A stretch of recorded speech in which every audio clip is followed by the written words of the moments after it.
раиси шӯрои уламои маркази исломии Тоҷикистон муҳорибаи бидуни қоида ва муштзаниро ҳаром хонд. Саид Мукаррам Абдулқодирзода 1 июн аз минбари масҷиди марказии шаҳри Душанбе ин нави варзишро ба саломатӣ зиёновар унвон кард.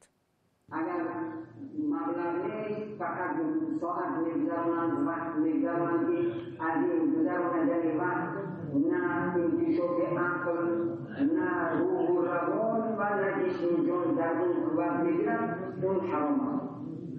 Va xususan boks yoki boyga spravki meznat digar rahmini که رقیب و رقیبش رو میزند معیب و معیوب میکند این از نظر این حرام است.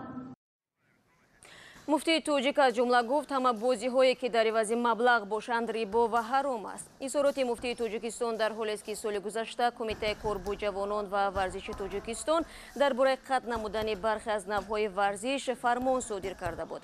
بر اساس آن در مؤسسه‌های ورزشی این کمیته تشکیل کردن گروه‌ها عاید به 9 نمود ورزش از جمله بوکس کسبی و زورآزمایی‌های آمیخته قطع کرده شد.